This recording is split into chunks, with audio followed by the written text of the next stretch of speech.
এই যে দেখতে পাচ্ছেন পুরনো একটি ট্যাঙ্ক, এটা একটি লোটেক প্ল্যান্টের ট্যাঙ্ক ছিল আমার, যেটা এই নতুন বাড়িতে শিফট করার পর এইভাবেই পড়েছিল আমার রুমে। তো হঠাৎ ভাবলাম যে এটাকে একটা নতুন রূপ দেওয়া যাক। তো এই মাছটা আমার সঙ্গে প্রায় 10 বছরের ওপর ধরে আছে। তো দেখুন এবার আমি এই ট্যাঙ্কটাকে কীরকম একটি নতুন সেটআপে তৈরি করি।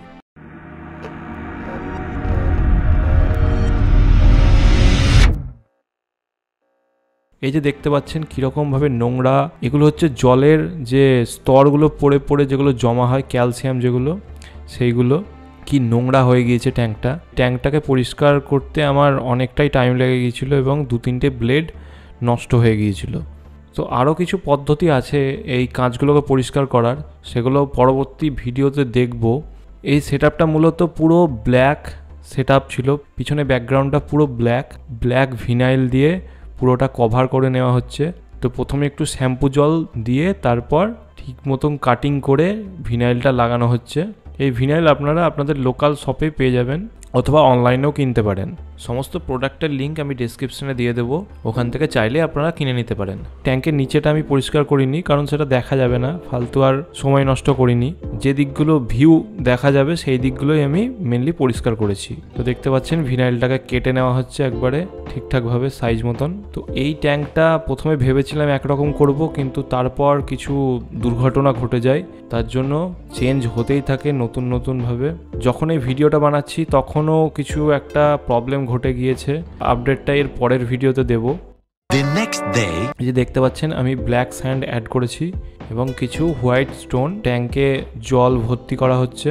আর যে ফিল্টারেশন সিস্টেমটা আগে ছিল আমার লোটেক প্ল্যান্টেড ট্যাঙ্কে, সেটাকে ইউজ করছি, কারণ সেটার সাথে পিভিসি পাইপ দিয়ে একটা ফাউন্টেন টাইপের সিস্টেম অলরেডি করা ছিল। তো দুর্ঘটনাবশত জানি না কি কারণে আমার মনে হয় পাথরটা বা এই যে কালো বালিটা ঠিক মতন ধোয়া হয়নি বলে আমার দীর্ঘদিনের পুরনো এই যে মাছটি মারা যায়। দেখতে পাচ্ছেন কীরকম লাল লাল ব্লাড বেরিয়ে গিয়েছে।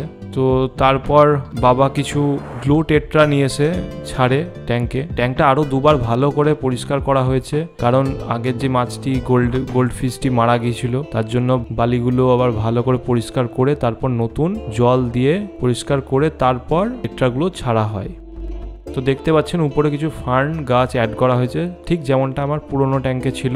এই যে লাইটটা দেখতে পাচ্ছেন, আমি ঠিক এই কারণেই এই লাইটটা এই ট্যাঙ্কের জন্য চুজ করেছি, যাতে আমি লাইটের ডাইরেকশনটা ইচ্ছা মতন চেঞ্জ করতে পারি যখন যেমন দরকার। তো দেখতে পাচ্ছেন ফার্ন গাছগুলো, কিন্তু ফার্ন গাছগুলো বাঁচাতে পারিনি আমি। ফার্ন গাছগুলো অটোমেটিকই অতিরিক্ত লাইটের কারণে ফার্ন গাছগুলো মরে যায়।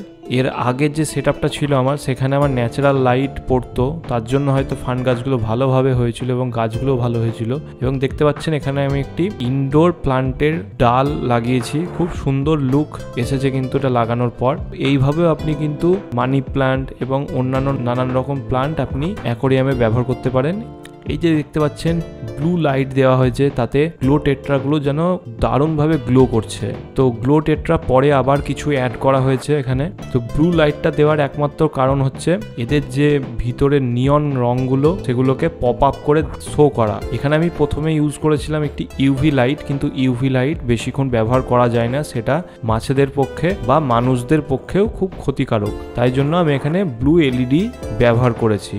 তো দেখতে পাচ্ছেন সব মাছগুলো কিন্তু ভালোভাবে পপ করছে না, কিছু কিছু কালার যেমন এখানে সাদা আছে দুটো, ওগুলো দেখা যাচ্ছে না ব্লু লাইটে। তো দেখতে পাচ্ছেন আমি ট্যাঙ্কটা কিন্তু 2 দিক পুরো ব্ল্যাক ভিনাইল দিয়ে ঢেকে দিয়েছি, কারণ আমি এটা এক কর্নার দিয়ে, আমার পাশে এক কর্নারে বেড, তাই ওই দিক থেকে যাতে ভালোভাবে দেখা যায় সেইভাবে আমি ভিনাইলটা ইউজ করেছি। এবং একটি পুরনো ট্যাঙ্কের ছোট্ট বাড়ির একটি সিমেন্টের প্রপ, সেটাকে আমি এখানে ইউজ করেছি, বেশ ভালোই লাগছে দেখতে। এবং সাদা পাথরগুলো সরিয়ে দিয়েছি, তাতে পুরো একটি ক্লিন লুক পেয়েছি। গ্লো টেট্রা একটি খুব পপুলার মাছ এখনকার দিনে, যত বিগিনার্স আছে এই গ্লো টেট্রা খুবই পছন্দ করেন এবং আমার বাবাও খুবই ভালোবাসে। এই ট্যাঙ্কটার সঙ্গে মানিয়েওছে, কারণ পিছনটা ব্ল্যাক, পুরো ব্ল্যাক, তার মধ্যে ব্লু লাইট দিয়ে খুব দুর্দান্ত লাগে গ্লো টেট্রাগুলোকে। তো পিছনের ব্যাকগ্রাউন্ডটা এখন খালি আছে, যে ফার্ন গাছগুলো ছিল সেগুলো পুরো শুকিয়ে যায়, কিন্তু নিচে থেকে ছোট ছোট শুটস বেরোচ্ছে, দেখা যাক সেগুলো হয় কিনা।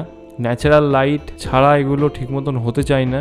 আর এই লাইটের সেটআপটাও ঠিক মতন প্ল্যান্ট গ্রোয়ের জন্য লাইটটা নয়, তার জন্য অনেক সময় জ্বলে যাচ্ছে অতিরিক্ত লাইটে, আবার বুঝতে পারছি না কি হচ্ছে। তো পরবর্তীকালে আবার চেষ্টা করব আমি নতুন করে ফান গাছ বা অন্য কিছু প্লান্ট উপরে পুট করার জন্য, কারণ এই 3D ব্যাকগ্রাউন্ডটাতে অলরেডি ওরকম কিছু গ্যাপ রাখা হয়েছে যেখানে প্লান্ট লাগানো যাবে। যদি আগের ভিডিওটা দেখে না থাকেন আই বাটনে দেওয়া থাকবে। ট্যাঙ্কটি এত সুন্দর ছিল, ভিডিওটা অবশ্যই গিয়ে দেখবেন, মিস করবেন না। সেই ভিডিওগুলো ছিল তখন ইংলিশে, এখন নতুনভাবে এই চ্যানেলে বাংলাতে কন্টেন্ট বানাচ্ছি। যদি ভালো লাগে অবশ্যই চ্যানেলটা সাবস্ক্রাইব করে লাইক করবেন ভিডিওটা।